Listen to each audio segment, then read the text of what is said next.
여러분 주 안에서 편안하시죠? 충주 봉쇄수도원의 강문호 목사입니다. 오늘은 세계 역사상 최초로 수도원을 세운 안토니오 수도사의 세 번째 이야기가 되겠습니다. 안토니오는 부유한 집에 태어났습니다. 재산이 많았습니다. 그러나 네 재산을 가난한 자에게 나눠주고 나를 따르라고 하는 주님의 말씀, 설교를 통해서 듣고 즉시 그 모든 재산을 다 가난한 자들에게 나눠주고 사막으로 들어와서 폐가에서 20년을 나오지 아니하고 수도했던 그것이 그의 수도의 시작이었습니다. 그리고 105살에 죽을 때까지 평생을 하나님과 합일되기 위하여 씨름하며 살았던 훌륭한 수도사입니다.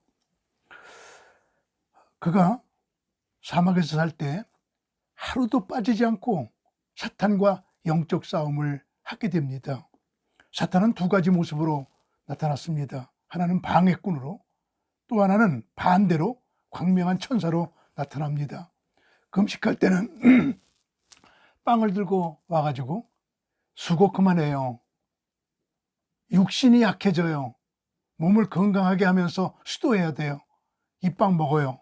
그리고 유혹했습니다. 그때 예수 이름으로 물러가라. 그리고 사탄을 물리치면 벌벌 떨면서 문틈으로 연기같이 나가는 모습이 보였습니다. 물질이 없을 때는 황금을 가져와서 만져보라고 말합니다. 그러면 안토니오는 그리스도의 사랑에서 누가 나를 끊겠느냐 외치자 번개같이 떨어지며 벌벌 떨면서 도망가는 모습도 보였습니다. 어떤 때는 사탄이 나타납니다. 그리고 당당하게 말합니다. 나는 사탄이다. 그때 안토니오가 왜 왔느냐? 그때 사탄이 이렇게 말합니다. 왜 수도사들과 기독교인들은 이유 없이 나를 비방하느냐? 왜 매시간 나를 저주하느냐? 그때 안토니오가 말합니다. 우리가 너를 저주하는 것이 아니라 너의 스스로 저주받을 짓을 하고 있는 것이다. 우리는 힘도 없고 무기도 없다. 오직 예수 이름만 가지고 있다. 그 이름만 대면 너희들은 스스로 약해져 도망가지 않냐? 이 말을 들으며 예수 이름이라고 하는 말에 사탄은 불에 지지는 것 같은 아픔을 느끼며 비명을 지르며 도망갔습니다. 안토니오는 늘 제자들에게 이렇게 가르쳤습니다. 예언의 능력을 얻으려고 애쓰지 마십시오. 하나님을 기쁘시게 하는 생활을 하려고 노력하십시오.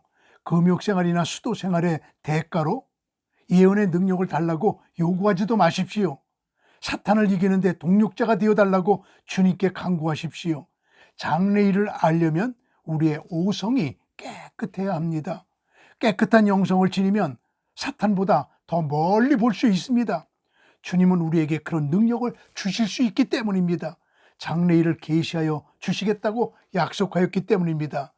엘리사는 영이 깨끗했기 때문에 게하시가 한 일, 아랍 왕 군대 작전도 멀리서 볼 수 있었습니다.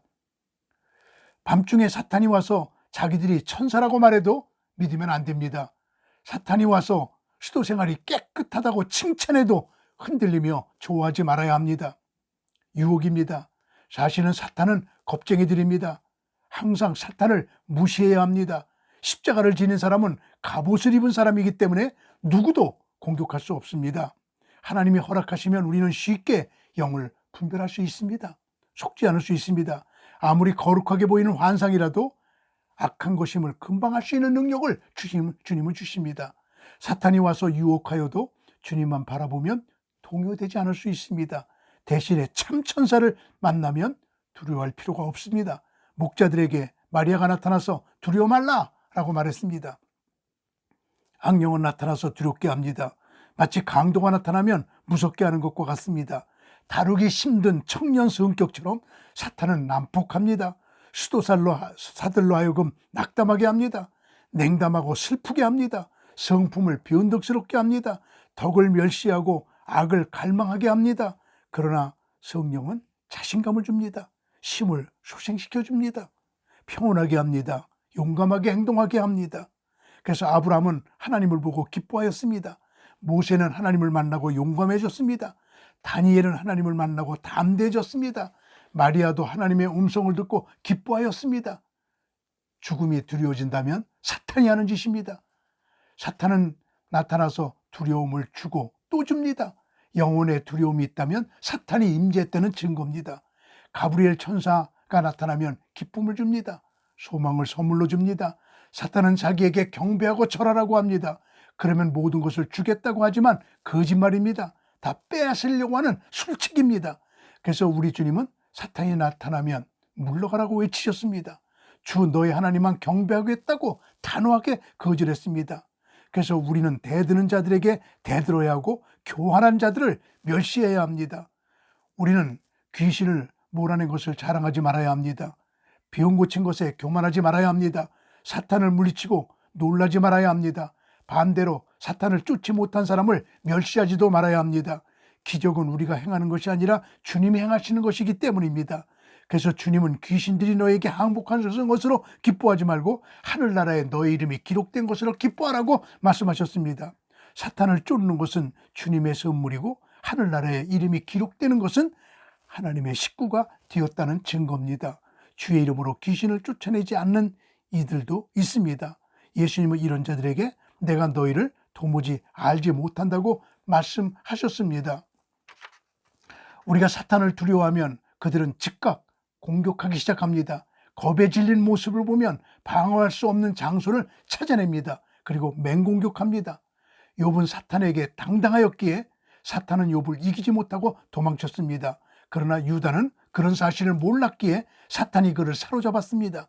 우리는 사탄의 행동은 연기 같고 물거품 같다는 사실을 알아야 합니다. 사탄은 비겁합니다.